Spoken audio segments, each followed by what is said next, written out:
Buenas tardes, Guillem. Hoy somos Sofía, Martina, Julia y yo, Martí, y hablaremos del caso El Ministerio Fiscal y Asociaciones Demandantes contra Juan Torres. En este caso, nosotros seremos la defensa.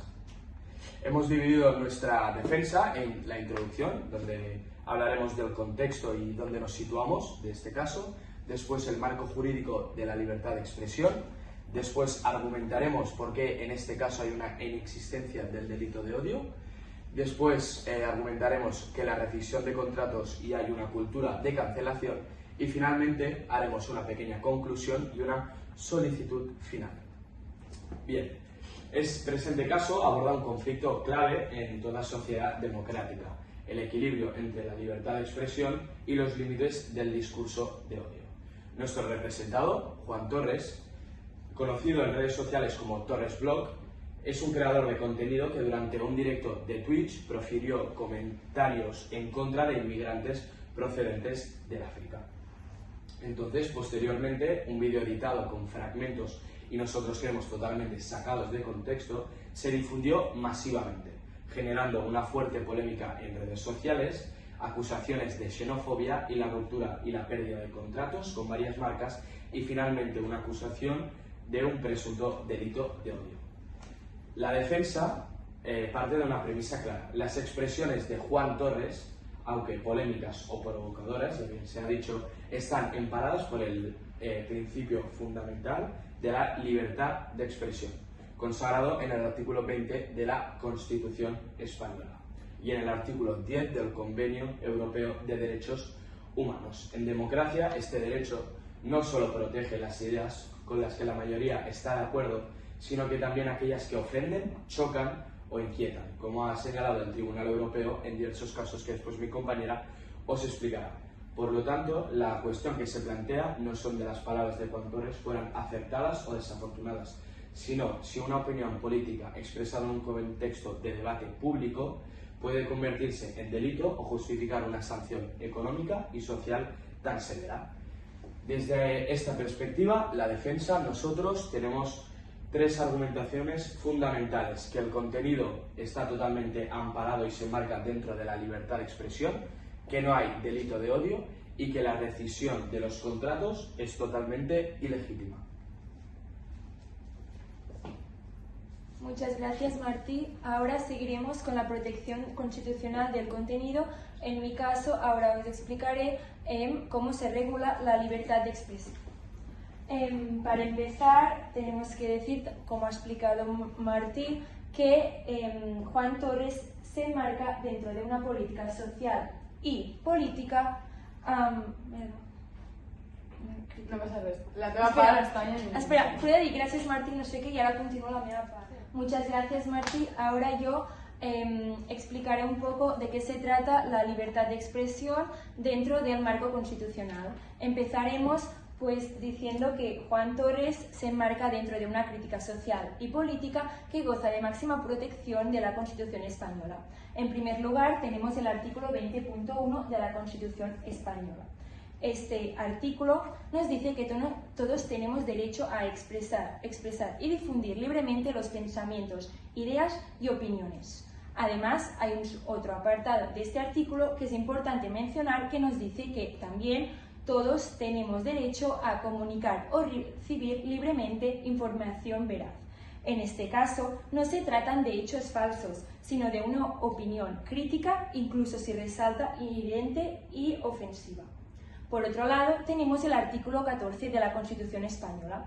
Este artículo nos garantiza la igualdad y nos prohíbe la discriminación por razón de nacimiento, raza, sexo, religión, opinión o cualquier otra condición o circunstancia personal o social. Criticar políticas migratorias o culturales puede resultar duro o polémico, pero no constituye discriminación legal si no se niega un derecho ni se incita a la violación contra un grupo específico. Además, en la protección del marco europeo tenemos en el artículo 10 del Convenio Europeo de Derechos Humanos que nos dice que toda persona tiene derecho a la libertad de expresión. Además, también se incluye la libertad de opinión y la libertad de recibir o de comunicar informaciones o ideas. Torres Blogs no incita directamente a la violencia ni impide derechos a terceros, por lo que su alegato entra dentro de la protección que establece este artículo.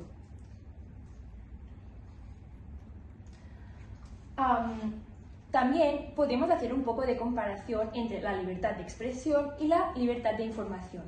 La jurisprudencia del Tribunal Constitucional otorga protección reforzada a la libertad de expresión cuando se trata de asuntos de interés público, como los flujos migratorios o la crítica social.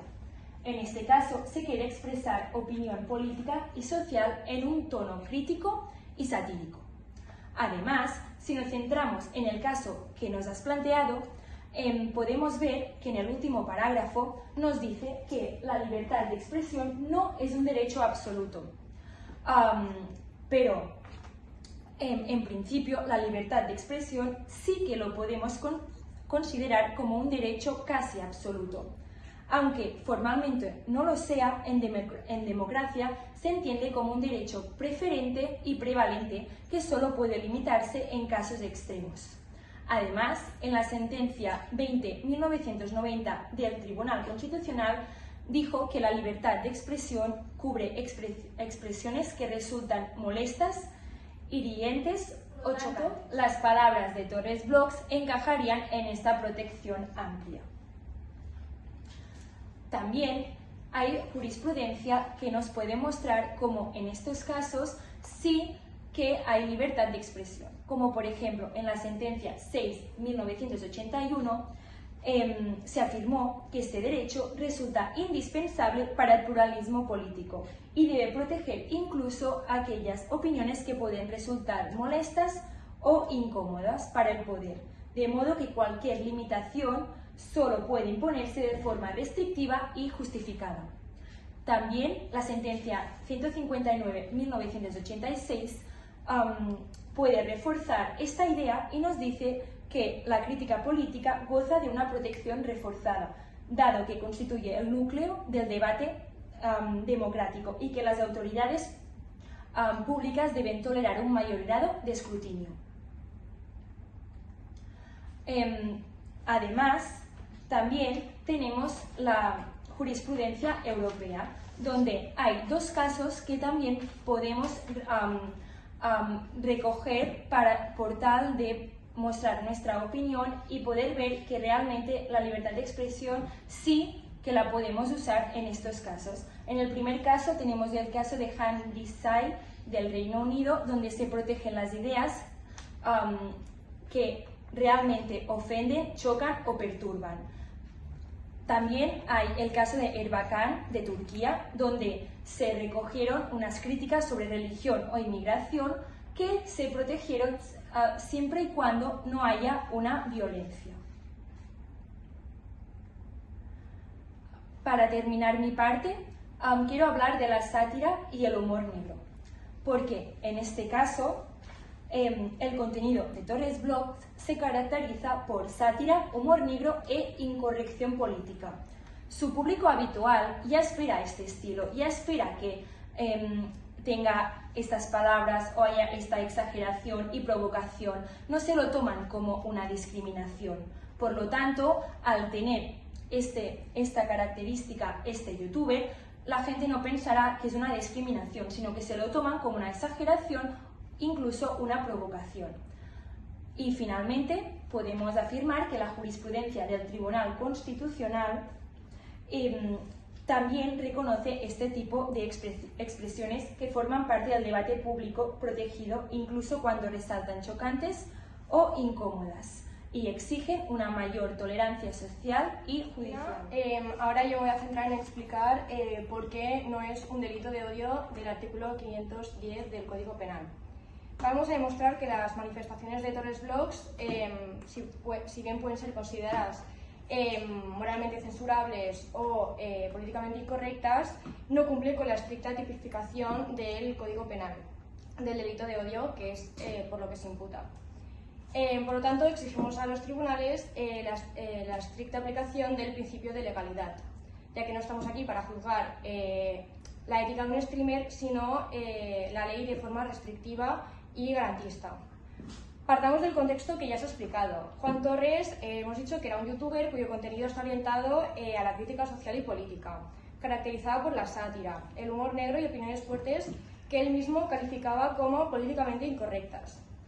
Este contexto nos obliga a situar sus frases dentro de la provocación ideológica y no de la criminalidad. Esto lo vemos en el artículo 510, que dice que quienes públicamente fomenten, promuevan o inciten directa e indirectamente al odio, hostilidad, discriminación o violencia en contra de un grupo, pues será penado. Este tipo penal, como lo he subrayado aquí, utiliza los verbos fomentar, promover o incitar, cosa que no encaja en ninguna de las actuaciones que ha hecho Juan Torres. No es una incitación, sino una opinión, por muy sesgada, provocadora o errónea que pueda parecer. El discurso de Juan, como hemos dicho, es una crítica política y social enmarcada en el personaje políticamente incorrecto. Y esto lo podemos ver en frases como, por ejemplo, que dice luchar en contra de la decadencia o viene a imponer su religión primitiva. Bien, pues aquí podemos ver que esto simplemente son tesis ideológicas y valoraciones culturales, no una campaña organizada para menospreciar a un grupo étnico ni un desprestigio para deshumanizar a los africanos.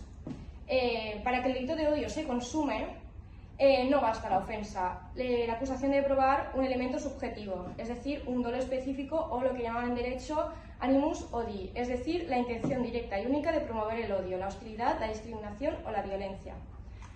Nosotros sostenemos que el dolo de Juan Torres no fue criminal, sino el de una crítica ideológica y la provocación para fomentar un debate político y sobre todo para atraer a más audiencia, que es a lo que se dedica a ser youtuber.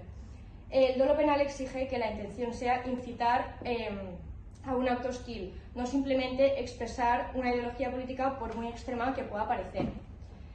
La ley exige que el discurso genere un peligro real, y esto lo podemos ver en el circular 7/2019 de la Fiscalía General del Estado, que dice que no basta con expresar ideas u opiniones odiosas, sino que será necesario que se inste o se anime a la ulterior comisión de hechos discriminatorios, de forma que exista un riesgo real, aunque sea potencial, de que se lleven a cabo. Y luego dice, por ejemplo, no puede entenderse típico difundir una noticia falsa de que los inmigrantes colapsan los servicios sociales. Una vez dicho esto, bueno, para quien no sepa lo que es un circular, es una instrucción que emite la Fiscalía para unificar los criterios fiscales dentro de todo el territorio. Bien, pues esta circular es fundamental, pues establece que no basta con expresar ideas u opiniones odiosas, sino que es necesario que se inste o se anime a la ulterior comisión de hechos discriminatorios. Necesitamos un riesgo real, aunque sea potencial, para que se lleve a cabo el delito de odio. Las frases de la persona que representamos como Juan Torres dicen despertar, luchar contra la decadencia de la civilización occidental. Esto, es un lenguaje totalmente metafórico, no estamos hablando de una incitación a que se maten a los inmigrantes ni nada por el estilo. Este nivel de incitación que estoy diciendo ahora de matar, lo podemos ver, por ejemplo, en este caso, que aquí sí que habría un delito de odio, y lo podéis ver para que comparemos un poco. Aquí sí que se condenó porque hay casos como, por ejemplo, contra el invasor se tiene que disparar a matar. Las ametralladoras de los fusiles contra quienes se acerquen a las costas intentando entrar. Las ametralladoras que no están aquí para que se oxiden en los cuarteles. Por querer evitar unos muertos de una gente que no es que tenga que importarnos, sino que nos estorba, por intentar evitar estas pocas muertes, quizá después en un futuro nos veamos obligados a provocar muchísimas más. Aquí sí que se está incitando al odio, ya que se está provocando a la gente y se está incitando a que maten, a que se usen esas ametralladoras. Aquí sí que tendríamos un delito de odio. Comparamos esto con lo que ha hecho Juan Torres, no tiene absolutamente nada que ver.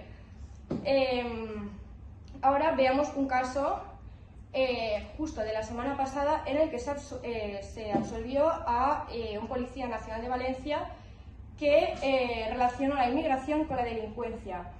Bien, pues aun admitiendo que el acusado se extralimitó en algunos momentos de su charla, dice el tribunal que debemos ser restrictivos en las limitaciones a la libertad de expresión y consideramos que la imposición de penas de prisión en este caso supondría una reacción desproporcionada. Bien, pues aquí sí que podemos ver que no se ha cumplido ningún delito de odio y por eso se le absolvió. Por lo tanto, nosotros defendemos que si un tribunal superior no encontró dolo ni peligro en esa afirmación, las opiniones de un youtuber deben recibir la misma interpretación estricta. Ya, para no, imagínate, el contenido del vídeo, como bien ha mostrado Martina, queda amparado por el derecho fundamental de libertad de expresión, como se menciona en el artículo 20. Se trata de un debate público y social sobre la migración protegido por tanto la jurisprudencia del Tribunal Constitucional como la del Tribunal Europeo de Derechos Humanos, las cuales protegen expresamente este discurso, incluso cuando este resulta molesto, intimidante o impopular. Aquí hay unas sentencias de tanto del Tribunal Constitucional como del Tribunal Europeo, las cuales Martí va a desarrollar después. En relación con los contratos, las marcas rescindieron el contrato por las opiniones ideológicas del creador, ejerciendo así una forma de cancelación ideológica, vulnerando el principio ideológico y el pluralismo político que protege el artículo 1.1. Por lo tanto, estamos ante una cancelación ilegítima, ya que las marcas justificaron la cancelación de sus contratos por el contenido ideológico del directo, o sea, básicamente la opinión de Juan Torres. Esto supone una actuación privada contraria al orden público constitucional y por lo tanto es jurídicamente reprobable. Existen límites a la libertad contractual y protección frente a restricciones arbitrarias. El artículo 1250 y el artículo 7 de la Constitución Española reconocen el principio de autonomía de la voluntad, pero este derecho no es absoluto. El mismo artículo pone 3 límites claros, que es que siempre que no sean contrarios a la ley, a la moral ni al orden público. Esto significa que aunque las empresas puedan incluir cláusulas que permitan cancelar el contrato por contenido polémico o daño reputacional, no pueden ejercer esa facultad si haciéndolo vulneran el derecho fundamental o principios constitucionales como los mencionados previamente. Por lo tanto, cancelar un contrato para castigar opiniones políticas es contrario al orden público y jurídicamente ilegítimo. El artículo 7 y 1258 nos dan a entender que la reacción de las empresas es oportunista y vulnera la buena fe contractual, puesto que conocían el contenido que publicaba Tarres Blogs, que era crítico, provocador, con humor negro, y rompen el contrato porque estalla una polémica que era previsible y eso no es causa legítima. También es abusiva, ya que rompen el contrato en su propio beneficio y con el fin de salvar su imagen, dejando al creador como el único... Bueno, pues tradicionalmente los derechos fundamentales están dirigidos por el Estado, pero la jurisprudencia del Tribunal Constitucional ha reconocido que también proyectan sus efectos entre particulares. Esto se conoce como la eficacia horizontal de los derechos fundamentales, que en alemán sería Drittwirkung, reconocida en sentencias como la sentencia del Tribunal Constitucional 88-1985, la 6-1988 y la 292 del 2000. En estas resoluciones, el Tribunal Constitucional afirma que los derechos fundamentales deben informar e inspirar las relaciones privadas, especialmente cuando una de las partes posee una posesión de poder económico o social. En estas resoluciones, el Tribunal Constitucional afirma que los derechos fundamentales deben informar e inspirar las relaciones privadas, especialmente cuando una de las partes posee una posición de poder económico o social sobre la otra. En este caso, las empresas patrocinadores, al rescindir el contrato unilateralmente, que han rescindido el contrato, ejercieron ese poder de forma restrictiva de derecho fundamental a Juan Torres, a expresar libremente sus opiniones, que es del artículo 20 que ya hemos explicado. Por tanto, aunque la actuación de las marcas no provenga del Estado, sus consecuencias son equivalentes a una sanción. Torres fue castigado económicamente por emitir una opinión política, lo cual es totalmente ilegítimo. Desde esta perspectiva, la decisión puede considerarse una vulneración indirecta del derecho fundamental a libertad de expresión y una forma de discriminación ideológica contraria al artículo 14 de la Constitución española. Ahora hablaremos del segundo punto, que es que de acuerdo con los artículos 1258 y 1278 del Código Civil, los contratos son obligatorios y deben cumplirse con el principio de la buena fe, siempre que concurran los requisitos esenciales de la validez. La resolución de un contrato solo es legítima si existe una causa objetiva y comprobable, y no basta con la mera voluntad o la convivencia de una de las partes, que en este caso, como podemos comprobar, solo basta con la voluntad de las empresas. Pues en este caso, Juan Torres cumplió íntegramente sus obligaciones, creó contenido, realizó colaboraciones y mostró su actividad con los términos acordados. Sin embargo, las marcas decidieron rescindir el contrato unilateralmente a causa por la repercusión social de una de sus declaraciones, aunque no existiera ninguna infracción contractual antes mostrada. Si el contrato no incluía una cláusula de moralidad o reputación, la decisión de romperlo carece de una causa legal suficiente. El supuesto perjuicio reputacional es una valoración subjetiva y mediática y no es un incumplimiento verificable en términos jurídicos. En consecuencia, la rescisión constituye un incumplimiento unilateral y totalmente arbitrario, contrario al principio de buena fe contractual, que como hemos dicho es el artículo 1258 del Código Civil, y al de la seguridad jurídica, que es el 9.3 de la Constitución española. El artículo 1124 del Código Civil establece que la facultad de resolver un contrato solo existe cuando una de las partes no cumple lo pactado. Esto significa que los contratos no pueden resolverse ad nutum, y es decir, por simple voluntad o por razones ideológicas sin causa subjetiva. Bien, aquí hablaremos un poco de la jurisprudencia europea sobre sanciones, por opinión, que nosotros hemos... Es que se saca la batería. Yo tengo cargado. Sí. ¿Cuándo se la ha parado? ¿Se la ha parado? Ah, vale, vale. Bueno, toda persona, como hemos dicho, el artículo 10 del Convenio Europeo de los Derechos Humanos nos habla que toda persona tiene derecho a la libertad de expresión. Este derecho comprende la libertad de opinión y la libertad de recibir o comunicar informaciones o ideas sin que pueda haber injerencia de autoridades públicas, sin consideración de fronteras. Pues en este caso hemos encontrado dos casos que nos hablan de esto mismo, que es el caso de Henschich en Alemania y el caso de Fuentes Bobo en España. En conclusión, la defensa debe partir de los principios constitucionales que limitan la potestad punitiva del Estado. Conforme al principio de intervención mínima, el derecho penal debe ser el último ratio y solo intervenir cuando ésta sea una incitación directa y real a la violencia o al odio.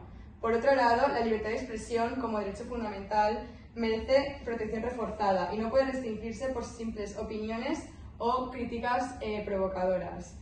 Asimismo, la resolución de contrato carece de legitimidad jurídica.